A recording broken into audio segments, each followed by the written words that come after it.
All right. Well, we are now joined by our winner, Austin Dillon, in the number 3 Chevrolet for Richard Childress Racing.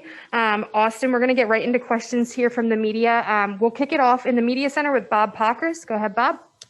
Yeah, Austin, do you think your duel at the end was more dicey because it's maybe 2 younger drivers rather than the first one where it seemed the veterans just kind of weren't going to show their hand? I definitely think some of the younger guys out there trying to learn. I mean, it's hard. I was talking to some of those guys. I mean, didn't get any drafting practice as a rookie. I tried to talk to Anthony and Kaz before the race and just tell them, like, hey,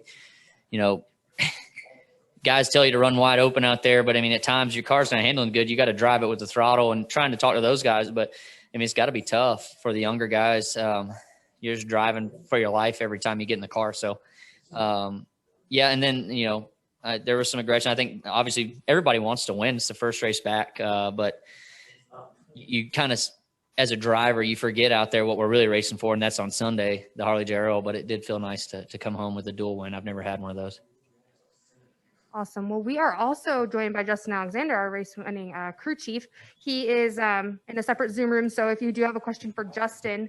Can I say one thing? Yeah. Can Mark Garrow get the next question? I was on last night, and he was the only one to ask me a question. I'm giving him the first dibs. We got that then. Maybe Mark has a question for both of you then. So, Mark, we're going to kick it to you. All right. Well, first for Jason, let's just introduce you to the group here. Just how do you feel about this win tonight and how it sets you up for Sunday? Pretty excited. It's like Austin said, it's a first race back for the year. It kind of sets the tone for the year, and it just, honestly, last Talladega, our last speedway race, we were competed in. We weren't very good. We were slow. We didn't have a great car. weren't happy with it. So we went to work this off season, and guys really, all the guys and girls back at RCR just really put their heads together. We built a great car, came out here, and it's good to just go out and execute this first race and just show that, we do belong up there, and we do have the car to win the 500 this coming weekend. Austin, now for you, kind of like the same question I asked you after qualifying. I said, okay, you appear to have a good car.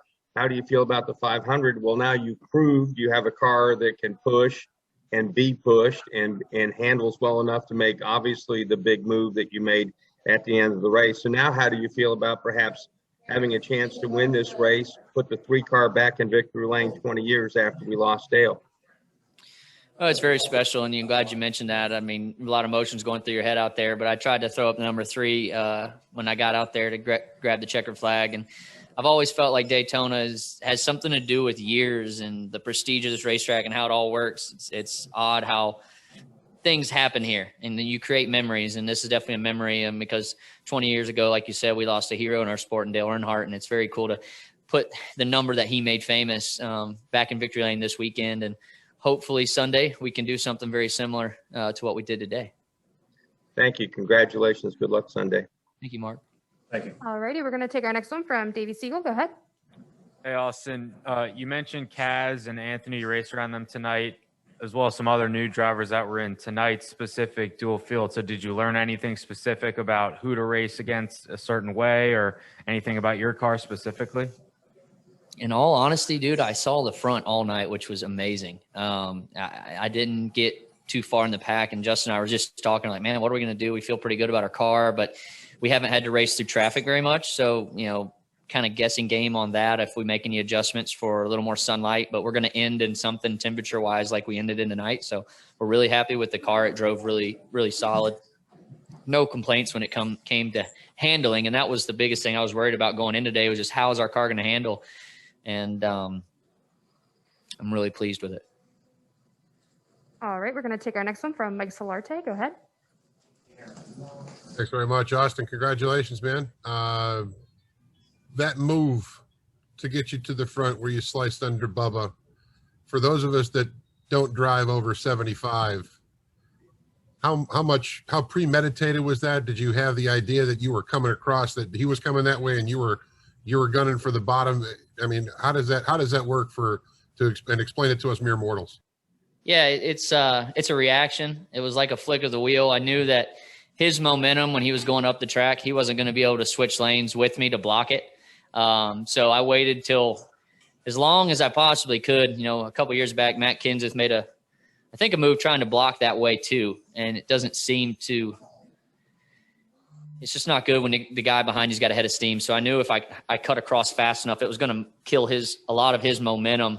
I mean, he came back left faster than I thought he could, but it's still, it almost gives you a boost. I haven't seen the replay. I can't wait to look at it. I think it's probably going to look pretty cool, but yeah, that's just feeling the card. And I felt really good in it, trusted it. My spotter and I were kind of one most of the night. You know, we felt like the moves we were making, like when he said something, that's where I wanted to go. So it worked out. And the car, like I said, the guys worked so great in off season, this Bass Pro Tracker Off-Road just gave me the confidence to make the moves I was able to make at the end. Yeah, you'll like the replay. It was really cool. Thank you. All right, we're going to take our next one from Jeff Gluck here in the Media Center. Go ahead. Hey, Austin. When you come to a track with this package, like how much does confidence play into the moves that you're making out there? Because like obviously you have to make a quick decision whether, okay, do I have time to block this guy, or do I have time to, jump down a lane or whatever? But is that the difference between these guys like yourself or Denny, who are running up front all the time? Like, where does that come into the equation of people running well? You know what I mean? It's a big part of it. I can't thank the guys enough. I feel like we really went to work, because I feel like I'm a solid speedway racer. And when you give me that piece, I'll go drive it. And the guys did a good job in that. But what you're saying, the guys that find their way to the front, yes, it's confidence in the car's ability, and then being confident in the moves that you make that allow you to do what you do. But there's also a fine line where you trim the car out and the speed's there, but the handling is not. And then you see guys that may make a move, but they're out of control. And those are the guys that, yeah, they have speed, but you don't trust as much, because they'll come off the corner 1 minute and they just can't hold a line. If you can carry speed, make moves, and then the car looks settled, that's the scary guy. That's the guy that Denny, he just finds his way to the front most of the time. And, it was nice to be one of those guys. And I felt like our car was scary. You had to work with us. You know what I mean? When you got a guy that you have to work with, because you can't get him shuffled, because he just seems to find his way. I think Kevin, I'm sure he wanted to find a lane there. And in the 500, he's probably not going to be as easy on me as he was on the backstretch. I felt like I did a good job blocking it, but he worked really well with me tonight and was able to push my car, and it was stable, I feel like. And I think that's why he chose to just go ahead and get me out there as far as he could. And then he was going to try and make a move, but it just played off where he had to commit to me. Who are some of the other scary guys that you've seen so far? The usual suspects. Bubba's car is really fast. I feel like, he was aggressive tonight. You could tell that he was trying to do all he could to get the 23 car win right off. But the usual suspects, the Fords are going to be there when you get all of them out there together. They're hard to break up, but Chevy did a good job tonight. Myself, Kurt, I really loved working with William Byron. His car looks stable and fast. The 9, he could push me. So happy with our Chevy camp. And, we've worked hard as a group at Chevy to get together even better than when we surprised the guys in Talladega. So hopefully Sunday we're back on track when it comes to Team Chevy and working hard together.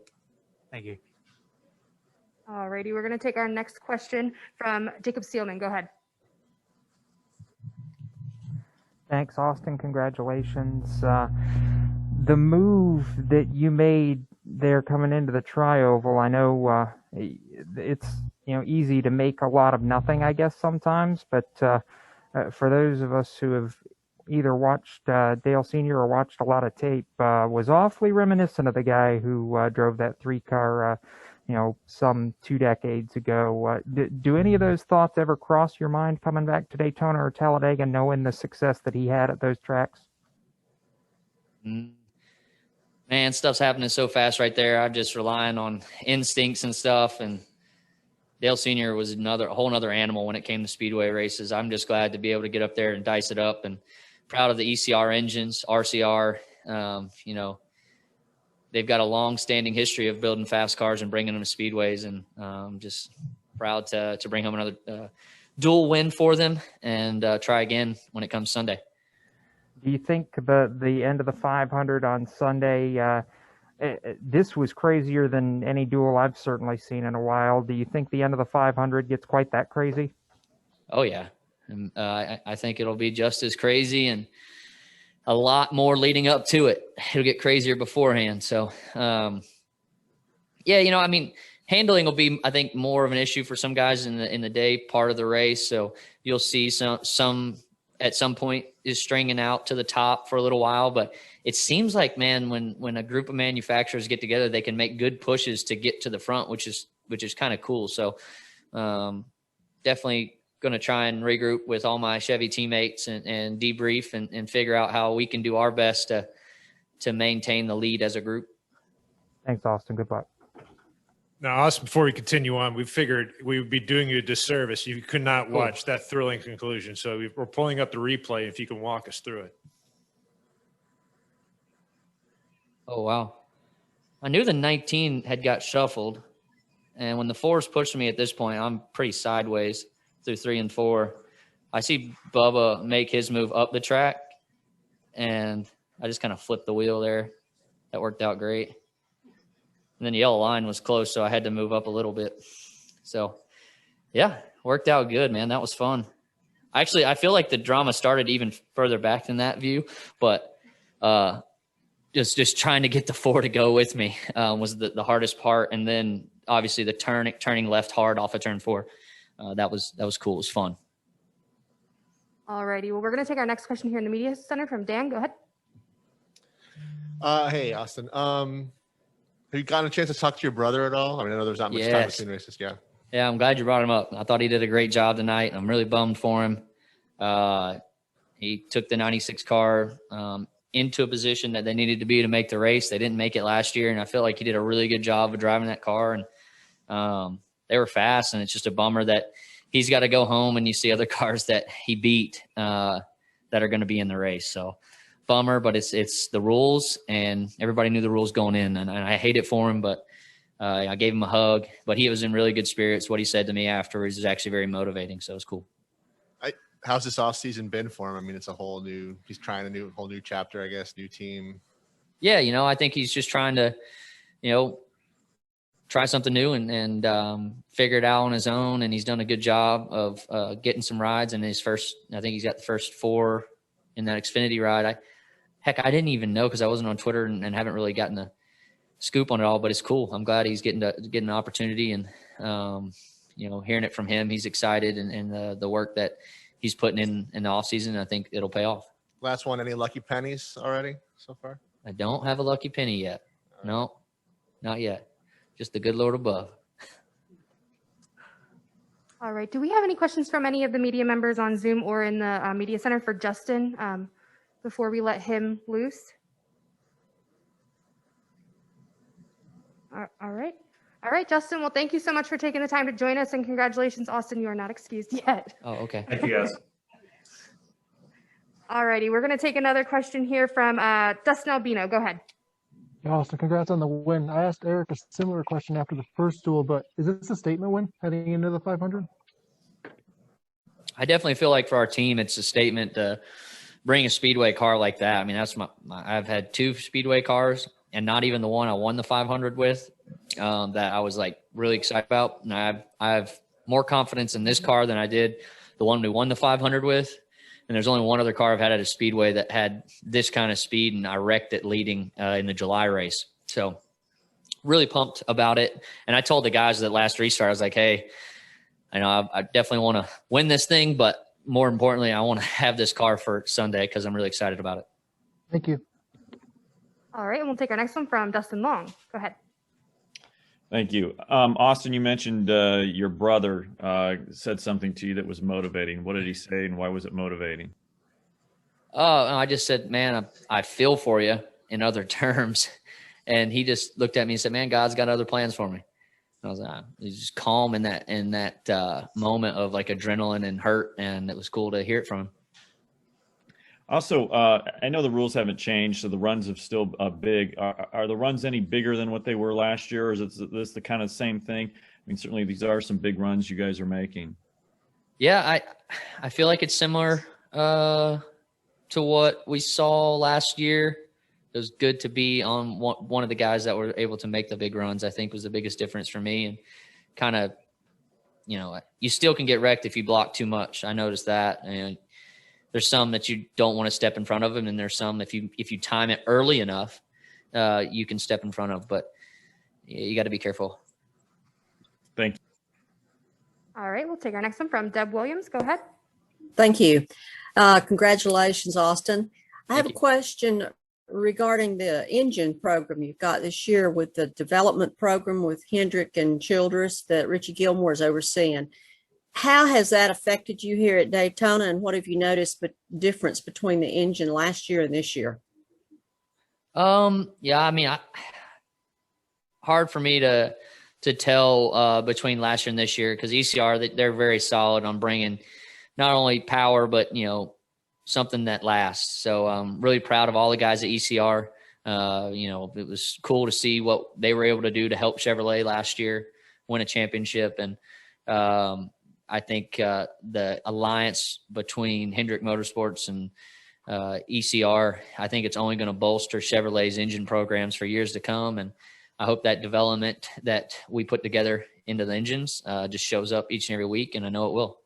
Okay. Thank you. Have a good race. Thank you. All right, we'll take our next one from Jeff Magliochetti. Go ahead. Awesome. Thanks for joining us. Congratulations. I want to ask about first Kaz Grala. He took over the 3-car when you were sidelined last season. So how proud are you of the race he was able to run tonight? Yeah, we signed Kaz in the offseason at Team Dillon Management. I've seen, I feel like not only is he a great race car driver, but he's a professional on and off the racetrack, and I love the way he carries himself and the work that he puts in, and found sponsorship for himself to race when it came to racing at RCR. And he's somewhat, I would call him a businessman race car driver.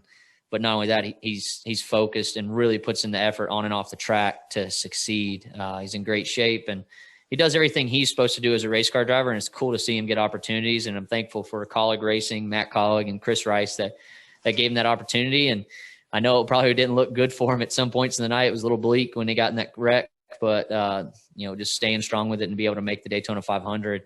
There's nothing like this race. I say it every year. It's a blessing to be able to run in this race because it's so prestigious. And so it's my favorite day of the year to get in it.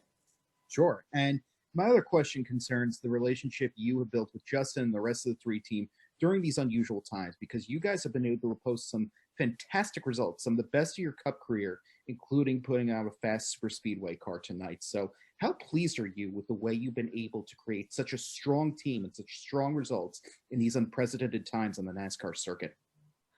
Well, I'm a huge team guy and always have been because of my background in sports. And when I won my first 2 championships, those guys that are on those teams, I have in my phone book and still relationships with all of them. And those were great times in my life, and I've just tried to recreate it ever since. And I think the priority this offseason for Justin and I was to get our team signed back up. We feel like we've had some all-stars over the past year on our team, and we wanted to make sure we brought those guys back. And then if somebody did leave, we wanted to bolster that position. So it's really key to work with those guys in the offseason and just have the same team together. I had my spotter for a second year in Brandon Benesh, and I felt like that was another step that we took in the right direction tonight, working together on the speedway. I mean, we really didn't even talk before the race. We just went and raced, and it was there. It was awesome. Awesome. Well, congratulations. Good luck on Sunday. Thank you. All right, we're going to hit the next one from Bob Pockers in the Media Center. Go ahead.